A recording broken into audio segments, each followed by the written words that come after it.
Indeed, Stephen, good afternoon to you. Christmas may have just come in early for the Ithala Bank clients, as you've already mentioned there. And from that particular briefing, we did get a sense that now those who had been affected due to the accounts being frozen are actually going to be receiving their monies before Christmas. Now, this is, of course, this month being December. But you'd also remember there's been quite a lot of court battles around the issue of Itala. You'd recall the Pietermaritzburg High Court at some point ruling that operations can continue but without taking any deposits. And eventually this was a decision that was also appealed by the Prudential Authority, which had ultimately led to this particular ruling being nullified. But I'm going to bring in the KZN Premier Thami Ntuli to speak to us about this, Premier. And it's good news for so many people that have been waiting for such a long time to hear. And I guess really things are going to be starting soon. Now, this is in terms of them accessing, their monies. Well, it's true.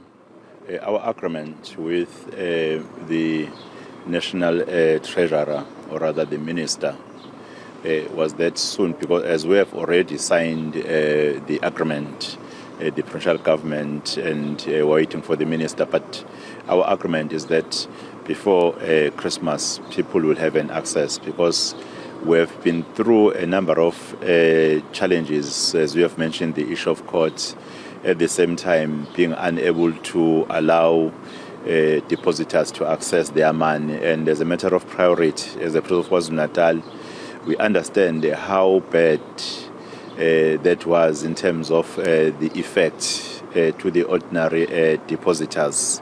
Hence, we are now at a point wherein the matter is resolved.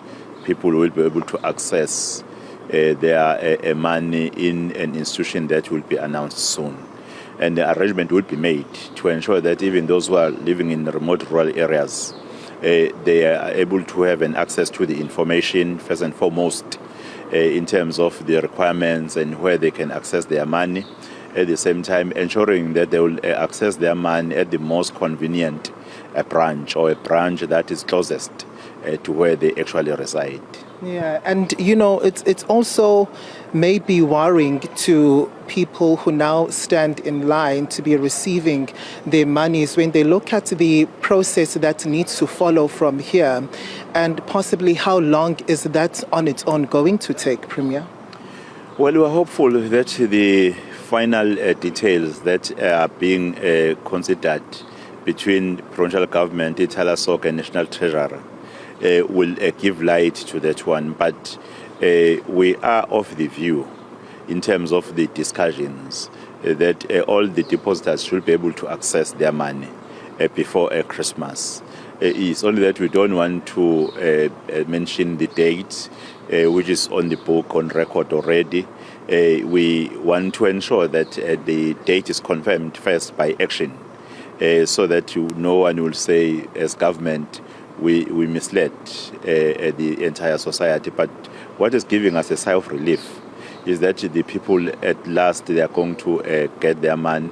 We have apologized to the people of the province, because though we inherited the problem, but the problem has been there, and we have been doing everything, and others were fighting us as we have been to court, wherein the court was saying, authority, you don't have any business to do with the operations of Itala.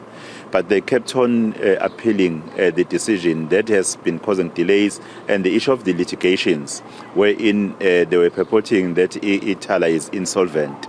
But when you look at the books of Itala, as there is no such. It's unfortunate that we have gone through this challenge, but we're hopeful now that the first layer of the challenge has been resolved.